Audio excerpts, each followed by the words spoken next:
Evening to all of you. आप सभी का एग्ज़ाम हंट में एक बार फिर से बहुत बहुत स्वागत है। तो फ्रेंड्स, कैसे हैं आप सभी और कैसे चल रही है आप सभी की पढ़ाई। और आज हम जुड़े हैं क्लास 7 के हिस्ट्री चैप्टर के साथ, जिसका शीर्षक है मुगल साम्राज्य। तो चलिए फ्रेंड्स, देखते हैं कि इसमें कौन कौन से महत्वपूर्ण बिंदुएं दिए गए हैं जो आपके लिए बहुत ही ज़्यादा ज़रूरी है। तो इसमें हम सबसे पहले पढ़ेंगे मुगल वंश के बारे में। मुगल दो महान शासक वंशों के वंशज थे। माता की ओर से वे चीन और मध्य एशिया के मंगोल शासक चंगेज खान, जिनकी मृत्यु 1227 में हुई, के उत्तराधिकारी थे। पिता की ओर से वे ईरान, इराक एवं वर्तमान तुर्की के शासक तैमूर, जिसकी मृत्यु 1404 में हुई थी, के वंशज थे। तो फ्रेंड्स, यहाँ से आपको ये पता चलता है कि वो माता की ओर से चीन और मध्य एशिया के मंगोल शासक के वंशज थे और पिता की ओर से ईरान, इराक और वर्तमान तुर्की के शासक तैमूर के वंशज थे। तो इसमें सबसे ज़्यादा इम्पोर्टेंट क्या है? तो इसमें इम्पॉर्टेंट ये है कि मुग़ल खुद को मुग़ल या मंगोल कहलवाना पसंद नहीं करते थे, क्योंकि चंगेज़ खान से जुड़ी स्मृतियाँ सैकड़ों व्यक्तियों के नरसंहार से संबंधित थी और तैमूर के वंशज होने पर गर्व का अनुभव करते थे, क्योंकि इस महान पूर्वज ने 1398 ईस्वी में दिल्ली पर कब्जा कर लिया था। अब हम पढ़ेंगे मुग़ल वंशावली के प्रमुख के बारे में कि कौन पहले आया, किसके बाद कौन था। तो मुग़ल वंशावली में सबसे पहले तैमूर का उल्लेख मिलता है, फिर मीरान शाह का उल्लेख मिलता है जो बाबर का लक्कड़दादा था। उसके बाद सुल्तान मोहम्मद मिर्ज़ा का, जो बाबर का परदादा था। फिर अबू सैद का, जो बाबर का दादा था। उमर शेख का, जो बाबर के खुद पिता थे। उसके बाद फिर आता है बाबर की बारी। फिर आते हैं हुमायूं की बारी, फिर अकबर, फिर जहांगीर, फिर शाहजहाँ, फिर औरंगजेब। तो ये मुग़ल शासक के वंशों की वंशावली थी फ्रेंड्स। अब हम आगे पढ़ते हैं। मुग़ल सैन्य अभियान में सबसे पहले हम यह देखेंगे कि प्रथम मुग़ल शासक बाबर, जो 1526 से 1530 तक शासन किया, ने जब 1494 में फरगना राज्य का उत्तराधिकारी प्राप्त किया तो उसकी उम्र केवल 12 वर्ष थी। यानी मुग़ल शासक बाबर जब अपने राज्य का उत्तराधिकारी प्राप्त किए तो उसकी उम्र केवल 12 वर्ष थी। मंगोल की दूसरी शाखा उज़्बेकों के आक्रमण के कारण उसके अपनी पैतृक गद्दी छोड़नी पड़ी। फ्रेंड्स, यहाँ समझ सकते हैं कि मुग़लों की दूसरी शाखा जो उज़्बेकों के आक्रमण के कारण उन्हें अपने जो पैतृक गद्दी यानी पीढ़ी दर पीढ़ी जो गद्दी मिलती आई है उसे उन्हें छोड़ना पड़ा। 1504 में काबुल पर कब्जा कर लिया। तो किसने किया? तो बाबर ने 1526 में दिल्ली के सुल्तान इब्राहिम लोदी को पानीपत में हराया और दिल्ली और आगरा को अपने कब्जे में कर लिया। फिर आती है 16वीं शताब्दी की बारी। तो 16वीं शताब्दी के युद्धों में तोप और गोलाबार का पहली बार इस्तेमाल बाबर ने पानीपत की लड़ाई में की थी। अगर आपसे पूछा जाए कि बाबर ने तोप और गोले का इस्तेमाल किस लड़ाई में किया, तो आपका जवाब होगा 16वीं शताब्दी में पानीपत की पहली लड़ाई यानी 1526 में। ठीक है। मुग़ल सम्राट प्रमुख अभियान और घटनाएं, अब इसके बारे में पढ़ेंगे। तो सबसे पहले हम पढ़ेंगे बाबर के बारे में। तो बाबर का शासनकाल क्या था फ्रेंड? तो 1526 से 1530, जिसमें 1526 में पानीपत के मैदान में इब्राहिम लोदी एवं उसके अफगान समर्थकों को हराया था।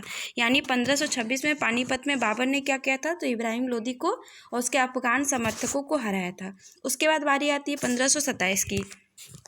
इसमें उसने खानवा में राणा सांगा राजपूत राजाओं उसके समर्थकों को हराया था। फिर 1528 में चंदेरी में राजपूतों को हराया। उसकी मृत्यु से पहले दिल्ली और आगरा में मुग़ल नियंत्रण स्थापित किया गया। अब हम पढ़ेंगे हुमायूं के बारे में। तो इनका शासनकाल कब से कब तक था? तो 1530 से 1540 तक था। फिर बीच में फ्रेंड 1540 से 1555 तक इनका कोई शासनकाल नहीं रहा था। फिर उन्होंने 1555 से 1556 तक शासन किया। इसमें बाबर की वसीयत के अनुसार उसके प्रत्येक पुत्र को एक प्रांत मिला। भाई मिर्ज़ा कामरान की महत्वाकांक्षाओं के कारण हुमायूं ने अपने अफगान प्रतिद्वंदियों के सामने फीका पड़ गया। यानी उसके जो भाई थे मिर्ज़ा कामरान, उनकी जो महत्वाकांक्षाएं थी बहुत ज़्यादा ही थी। इसी के वजह से हुमायूं अफगान प्रतिद्वंदियों के सामने फीका पड़ गए। अब हम पढ़ेंगे शेख खान और शेरशाह सूरी के बारे में। तो शेरशाह सूरी ने हुमायूं को 2 बार हराया। पहली बार कब? तो 1539 में चौसा में और फिर 1540 में कन्नौज में।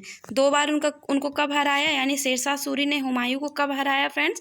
तो फिर से मैं रिपीट करती हूँ, 1539 में और 1540 में। ठीक है। इन पराजयों की वजह से हुमायूं को ईरान भागना पड़ा और ईरान में हुमायूं ने सफ़ाविदों शाह की मदद ली थी। ये जो सफ़ाविद थे इनकी मदद ली किसने? तो हुमायूं ने। 1555 में दिल्ली पर पुनः कब्जा कर लिया। फिर 1556 में हुमायूं की इमारत दुर्घटना में मृत्यु हो गई, यानी इमारत की दुर्घटना में इसकी मृत्यु हो गई। ठीक है, अब हम पढ़ेंगे अकबर के बारे में। तो 1556 और 1605 तक 13 वर्ष की अल्पायु में अकबर सम्राट बना। इसके शासन को 3 अवधियों में बांटा जा सकता है। पहला अवधि क्या है, तो 1556 से 1570 अकबर अपने संरक्षक बैरन खां के से स्वतंत्र हो गया था, और उसमें उसने क्या क्या किया तो उनको भी यहाँ पे मेंशन किया गया है फ्रेंड्स। उसे सूरी अन्य अफगानों, निकटवर्ती राजाओं मालवा और गोंडवाना तथा अपने सौतेले भाई मिर्जा हाकिम और उजबेगों के विद्रोह को दबाने के लिए सैन्य अभियान चलाए। फिर 1568 में सिसोदिया की राजधानी चित्तौड़ को जीता। फिर 1569 में रणथंभौर पर कब्जा कर लिया। ठीक है, उसके बाद दूसरी घटना क्या है, तो 1570 से 1585 के मध्य की है। इस अवधि में गुजरात के विरुद्ध सैनिक अभियान हुए।